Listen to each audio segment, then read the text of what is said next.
साल 1660 ईस्वी दिल्ली की सत्ता पर मुगल बादशाह औरंगजेब की हुकूमत कायम हो चुकी थी।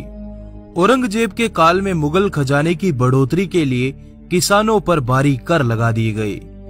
इस शाही आदेश के बाद देश के अलग अलग हिस्सों के किसानों से जबरन कर वसूला जाने लगा। तभी ब्रज भूमि के किसानों ने गोकुला जाट के नेतृत्व में किसी भी कीमत पर मुगलिया सल्तनत को कर देने से इनकार कर दिया। दिल्ली के तख्त को अस्वीकार करने पर औरंगजेब ने गोकुला जाट को कैद करने के लिए भारी सेना के साथ ब्रज भूमि पर चढ़ाई कर दी, लेकिन वह गोकुला को कैद करने में नाकाम रहा। औरंगजेब ने लगातार 3 बार ब्रज भूमि पर आक्रमण किया, पर जाटों से हर बार उसको शिकस्त मिली। लेकिन दिसंबर 1669 में मुगलों और जाटों में फिर एक जबरदस्त भिड़ंत हुई। इस बार मुगल सेना ने गोकुला और उनके हजारों लोगों को बंदी बना दिया। ये सभी बंदी आगरा लाए गए, जहां इन्हें आगरा के बीच चौराहे पर कई टुकड़ों में काट दिया गया। इस घटना के बाद तो मानो संपूर्ण ब्रज भूमि पर किसानों का सैलाब उमड़ पड़ा। यहीं पर गोकुला के पुत्र राजा राम सिंह सिनवार को नया सरदार चुना गया। राजा राम सिंह सिनवार ने एक सेना का निर्माण किया और 1688 में आगरा के निकट सिकंदरा पर आक्रमण करके अकबर के मकबरे को लूटकर अपने पिता गोकुला जाट की मौत का बदला लिया। इस हमले में जाटों ने मुगलों की बेशुमार दौलत को अपने कब्जे में ले लिया। धीरे धीरे जाटों का रुतबा बढ़ने लगा, उनके नाम की पहचान होने लगी। बदलते दौर में राजा राम सिंह सिनवार के पुत्र बदन सिंह ने आगरा के मुगल थाने पर आक्रमण करके ब्रज के एक बड़े इलाके पर अपना दबदबा कायम कर लिया। तभी जन्म हुआ जाटों के नायाब सितारे का, जिसने अपने शौर्य के ताप से भरतपुर में एक नए साम्राज्य का निर्माण किया, जिसका नाम था सूरजमल। सूरजमल बचपन से ही बड़े वीर, बुद्धिमान और गुस्सैल स्वभाव के थे। छोटी सी उम्र में ही सूरजमल ने मेवात के मेवों पर आक्रमण करके मेवात पर कब्जा कर लिया। 1732 में पिता के आदेश से सूरजमल ने डीग के सोगरियों पर आक्रमण करके डीग सहित एक बड़े इलाके को जीत लिया। इसी समय इस विराट विजय के बाद सूरजमल ने भरतपुर में लोहागढ़ किले का निर्माण करवाया, जहां विधिवत रूप से महाराजा श्री सूरजमल का राज्याभिषेक किया गया। यह वही सूरजमल है जिसने दिल्ली के बादशाहों को 1 महीने तक दिल्ली में कैद कर दिया था। जाटों के अफलातून के नाम से मशहूर महाराजा सूरजमल ने दिल्ली के अकूत मुगल खजाने को अपने कब्जे में ले लिया। बागड़ू की लड़ाई में 7 राज्यों की सेनाओं को एक साथ पराजित करके अपनी धाक कायम कर दी। ब्रज के यह पहले शासक थे जिन्होंने मुगलों को अपनी शर्तें मानने पर मजबूर कर दिया। पानीपत युद्ध के बाद मराठों की सहायता के लिए अपने खजाने खोल दिए। वो बड़ा वीर धीर गंभीर था, जिसके शासनकाल में जनता के सुख वैभव को 4 चांद लग गई। डीग भरतपुर के मैदानों से लेकर गंगा की घाटी तक और मेवात रोहतक से लेकर चंबल की दरारों तक के विशाल साम्राज्य पर महाराजा सूरजमल की हुकूमत थी। वो 2 हाथों में तलवार लेकर दुश्मनों पर काल बनकर टूट पड़ता। ब्रज के हिंदुओं का गुमान था वो, 80 युद्धों का विजेता था वो, जिसके कारण उसे अजय योद्धा माना जाता है। आइए डिमांडिंग पंडित के साथ जानते हैं महाराजा सूरजमल के इतिहास के अनसुने पन्नों की पूरी दास्तान। साल 1743 में जयपुर के गजपति महाराज जय सिंह के निधन के बाद उनके 2 पुत्रों ईश्वरी सिंह और माधो सिंह के बीच राजगद्दी को लेकर युद्ध छिड़ गया। राजा माधो सिंह की माता मेवाड़ की राजकुमारी थी, जिसके चलते मेवाड़, जोधपुर, बूंदी, कोटा और मराठाओं ने संयुक्त रूप से माधो सिंह को जयपुर का महाराज स्वीकार कर लिया, जबकि भरतपुर के महाराज सूरजमल ने अपने जिगरी मित्र जय सिंह को दिए वचन के लिए और राजपूत परंपरा अनुसार बड़े पुत्र ईश्वरी सिंह को गद्दी पर बैठाने का निश्चय किया। इसी के परिणाम स्वरूप साल 1743 को बागड़ू के मैदानों में काल के सभी विशाल हिंदू साम्राज्य आपस में भिड़ गए। युद्ध के मैदान में महाराजा सूरजमल ने अप्रतिम शौर्य दिखाया। वीर की बेहतरीन युद्ध नीति और चढ़ती जवानी के खोलते रक्त ने युद्ध का पासा अपने पक्ष में मोड़ लिया। महाराजा सूरजमल को 2 हाथों में तलवार लेकर लड़ते देख राजपूत योद्धाओं ने इस वीर का परिचय पूछा। तभी युद्ध के मैदान में एक मदमस्त दहाड़ सुनाई दी। नहीं जाटनी ने सही व्यर्थ परसऊ की पीर, जब जन्मा उसके गर्भ से सूरजमल सा वीर। इस युद्ध में विजयश्री के बाद तो संपूर्ण उत्तर भारत में महाराजा सूरजमल के नाम का डंका बजने लगा। महाराजा ईश्वरी सिंह का जयपुर की गद्दी पर राज तिलक करवाकर महाराजा सूरजमल भरतपुर की तरफ निकले, जहां संपूर्ण ब्रज भूमि महाराजा सूरजमल की जयकारों से गूंज उठी। लोगों को ब्रज के इस चमकते सितारे में अपना हिंदू योद्धा नजर आने लगा। इस भव्य जीत के बाद महाराजा सूरजमल ने अपने राज्य विस्तार के लिए अपनी सेना को संगठित करते हुए भयानक युद्धों का शंखनाद किया। उन्होंने ब्रज भूमि से मुगलों का नामो निशान मिटाने की कसम खाई। जल्द ही महाराजा सूरजमल ने रेवाड़ी, नीमराना, मथुरा, मेवात और गुरुग्राम के किलों को फतेह करके अपने राज्य की सीमाओं को दिल्ली के दरवाजे तक मजबूत कर दिया। इस समय दिल्ली की गद्दी पर मुगल बादशाह अहमद शाह बहादुर की हुकूमत थी। अहमद शाह ने महाराजा सूरजमल की इस बढ़ती ताकत का जवाब देते हुए अपने वजीर मीर बख्शी के नेतृत्व में एक विशाल फौज को सूरजमल को काबू में करने के लिए भेजा। 30 दिसंबर सन 1749 को मीर बख्शी अपनी विशाल मुगल सेना के साथ जाटों के इलाके में घुस गया। मीर बख्श मेवात को लूटकर आगे बढ़ा और नीमराना के किले पर अधिकार कर लिया। जीत के गुमान में मीर बख्श अपनी सेना के साथ सराय के निकट आ धमका।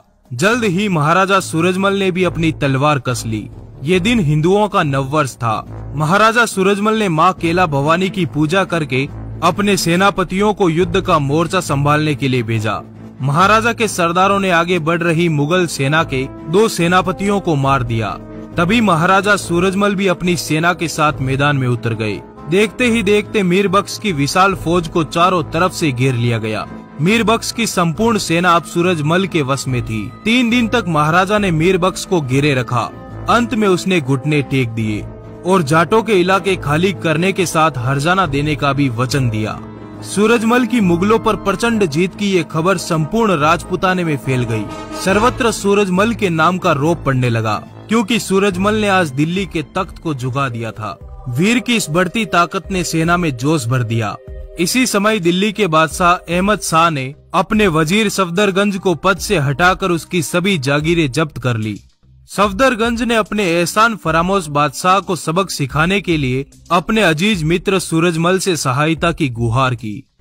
मित्र की पुकार पर मई सन 1553 में महाराजा सूरजमल ने दिल्ली पर चढ़ाई कर दी और दिल्ली के नवाब गाजीउद्दीन की सेना पर प्रचंड आंधी के समान टूट पड़े। सूरजमल के प्रकोप से बचने के लिए गाजीउद्दीन युद्ध का मैदान छोड़कर भाग गया।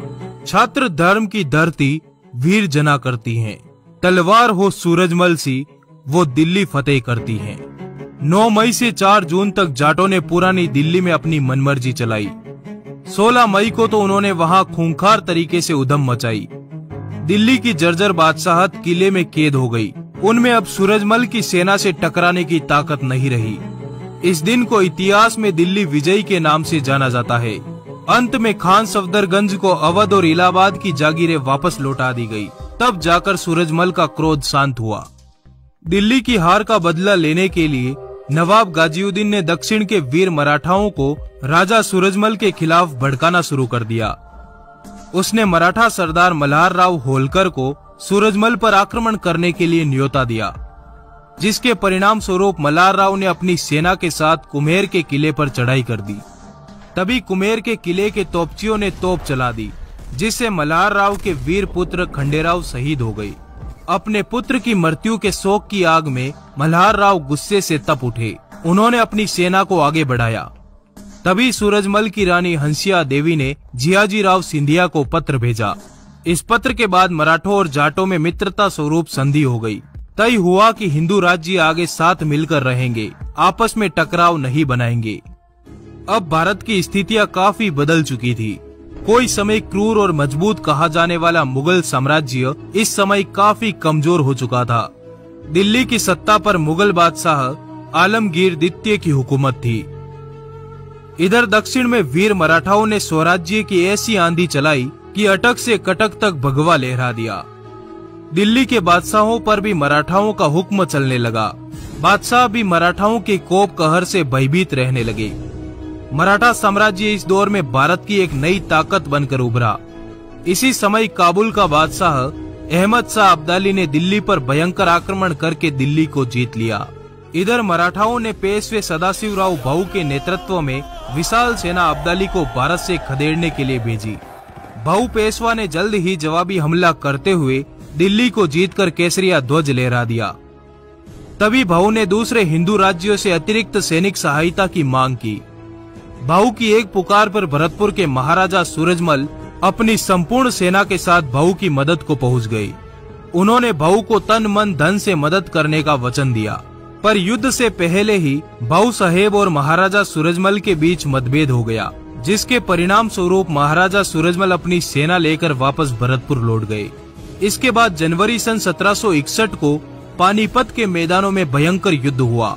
एक तरफ अफगानियों की अत्यंत विशाल सेना, जिसमें मुगल सेना भी शामिल थी, दूसरी तरफ अकेले मराठे। दुर्भाग्य से इस युद्ध में मराठों की पराजय हुई। इस युद्ध के बाद हारे हुए मराठा वीरों के लिए महाराजा सूरजमल ने अपने किले के द्वार खोल दिए। घायल मराठा सैनिकों की मदद के लिए महाराजा सूरजमल ने अपने खजाने से 10 लाख रुपए की सहायता की। मराठाओं की दवाई, खाने और कपड़ों का पूरा इंतजाम किया गया। इधर पानीपत में अफगान और रुहेलों की जीत जरूर हुई, पर मराठाओं ने उनकी कमर तोड़ दी थी। तभी महाराजा सूरजमल ने अपनी सेना तैयार करके आगरा को फतेह कर लिया। आगरा के किले को जीतने के बाद महाराजा ने हरियाणा के बलूचियों पर दावा बोलकर वहां के नवाब को कैद कर दिया। हरियाणा के फरुख नगर को जीतकर अपने पुत्र जवाहर सिंह को वहां का सरदार नियुक्त कर दिया। सूरजमल ब्रज की पवित्र धरा से मुगलों पर प्रकोप बन चुके थे। आगरा से लेकर दिल्ली दरवाजे तक सूरजमल के नाम की तूती बोलने लगी। दिल्ली के रुहेला सरदार नजीबुद्दौला ने सूरजमल के राज्य की सीमाओं को मानने से इनकार कर दिया, जिसके बाद एक बार फिर महाराजा सूरजमल ने दिल्ली पर कूच कर दिया। नजीबुद्दौला को अहमद शाह अब्दाली का पूरा समर्थन था। सूरजमल के दिल्ली कूच की खबर सुनकर उसने एक बार फिर अहमद शाह अब्दाली से मदद मांगी। नजीब ने अपनी सेना को तैयार करके दिल्ली के चारों ओर के फाटक बंद कर दिए। इधर महाराजा सूरजमल के एक आदेश पर 10 गांवों के जाट एक होकर महाराजा की सेना में शामिल होकर दिल्ली को घेर लिया। जाटों की सेना दिल्ली के निकट यमुना और दोआब के मैदानों में थी और शाही सेना दिल्ली नगर की 4 दीवारी के अंदर थी। उसी समय महाराजा सूरजमल केवल 30 घुड़सवारों के साथ शहर का द्वार तोड़कर विशाल शत्रु सेना के बीच में जा पहुंचे, जहां युद्ध लड़ते हुए वीर गति पा गए। महाराजा की मृत्यु के बारे में इतिहासकारों के अनेक अलग अलग मत हैं, पर जो भी हो 56 साल की उम्र में हिंद धरा का वीर सपूत दुनिया से विदा हो गया। हिल गया गगन, झुक गया जहां सारा, लड़ता रहा स्वाभिमान के लिए, पर कभी न झुका सूरज हमारा। एक सामान्य धरा से उठकर महाराजा ने एक विशाल साम्राज्य का निर्माण किया। उसके राज्य का खर्च 60 लाख सालाना था, जबकि उसका राज्य 2 करोड़ की आमदनी का था। अपनी मृत्यु के समय उन्होंने 10 करोड़ का खजाना राजकोष में छोड़ा था। उसकी सेना में प्रत्येक जाति का सैनिक लड़ता था। उसके किले को आज तक कोई नहीं जीत पाया। छोटे बड़े 80 युद्धों का विजेता था वो परम स्वाभिमानी कृष्ण भक्त था, जिसको गायों से अत्यंत प्रेम था, जिसने अनेकों मंदिरों का निर्माण करवाकर खुद को इतिहास के पन्नों में अमर कर दिया। महाराजा सूरजमल के बाद जवाहर सिंह जटवाड़ा साम्राज्य के राजा बने। धन्यवाद दोस्तों, इस वीडियो को लाइक जरूर करें। आपका आभार, धन्यवाद, जुड़े रहिए।